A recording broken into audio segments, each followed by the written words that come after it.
क्या आपने कभी किसी पुराने पीपल के पेड़ के नीचे से गुजरते हुए अजीब सी ठंडक महसूस की है?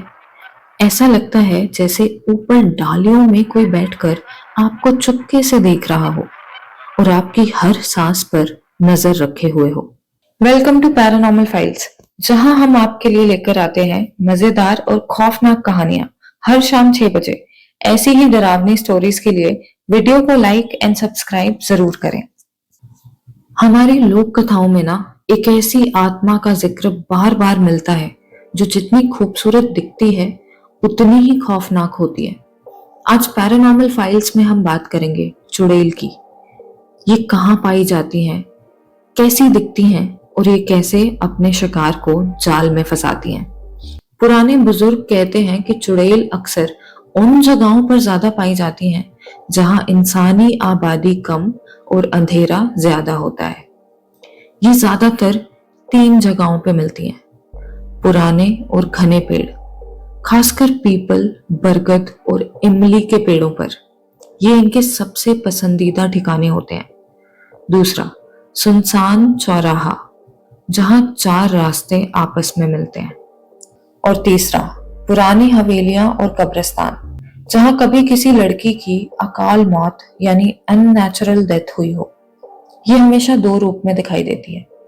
एक रूप बेहद खूबसूरत औरत का, जिसके लंबे काले बाल होते हैं और वो सफेद या लाल कपड़ों में घूमती है।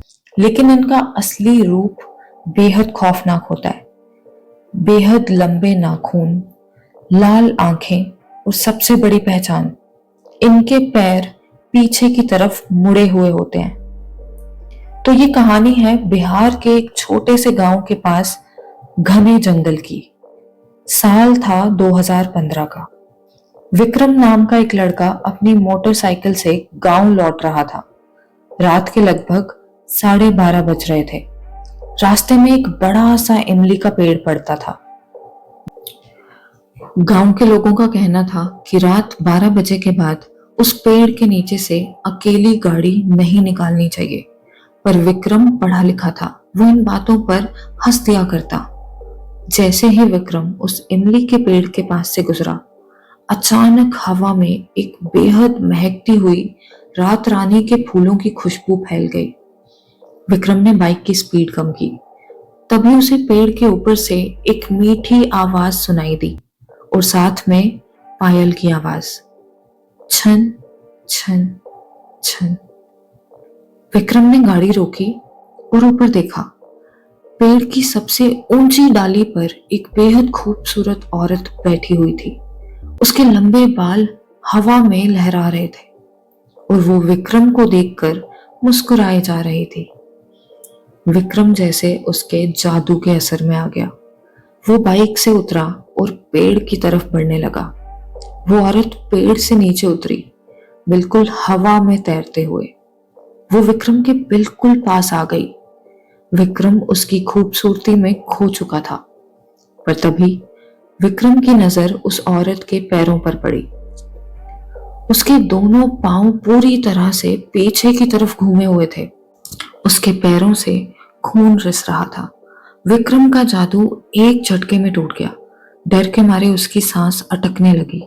उसने जैसे ही अपना चेहरा ऊपर किया, वो खूबसूरत चेहरा पूरी तरह बदल चुका था। उसकी खाल सूख कर काली पड़ चुकी थी। आंखें पूरी की पूरी लाल और अंदर की तरफ धंस चुकी थी। उसके नाखून किसी जहरीले जानवर के पंजे की तरह लंबे हो गए थे और उसका चेहरा कान तक फट चुका था, जिससे एक खौफनाक बदबू आ रही थी। वो चुड़ैल एक तेज कान फाड़ देने वाली चीख के साथ विक्रम पर झपटी। उसके लंबे नाखून विक्रम के गले को छूने ही वाले थे कि विक्रम ने अपनी पूरी ताकत लगाकर उसे पीछे धकेला। विक्रम ने बिना पीछे देखे बाइक की तरफ दौड़ लगा दी। उसका हाथ कांप रहा था, पर उसने किसी तरह बाइक पर कूदकर किक मारी। तीसरी किक में बाइक स्टार्ट हो गई। वो पूरी स्पीड में बाइक भगाने लगा। पीछे से उसे उस चुड़ैल के हंसने की खौफनाक आवाज आ रही थी, जो पूरे जंगल में गूंज रही थी। कहाँ भाग रहे हो विक्रम? तुम वापस यहीं आओगे। मेरे पास। विक्रम कैसे न कैसे अपने घर पहुंचा। वो बेहोश होकर जमीन पर गिर पड़ा। उसे अगले 3 दिन तक 104 डिग्री तेज बुखार रहा। उसके बाद उसने कभी भी रात के वक्त उस रास्ते पर अकेले जाने की हिम्मत नहीं की। तो फ्रेंड्स, ये थी चुड़ैल से जुड़ी सच्ची और विक्रम का वो खौफनाक एक्सपीरियंस। अगली बार जब आप किसी सुनसान रास्ते से गुजर रहे हों और अचानक हवा में कोई महकती हुई खुशबू आए, तो रुकिएगा मत और भूल कर भी ऊपर पेड़ पर तो मत देखना। अगर आपके पास भी ऐसा कोई पैरानॉर्मल इंसिडेंट है तो कमेंट सेक्शन में जरूर शेयर करें। मैं मिलती हूँ आपसे अगली खौफनाक फाइल के साथ। तब तक के लिए अपना ख्याल रखें और अकेले अंधेरे में जाने से बचें।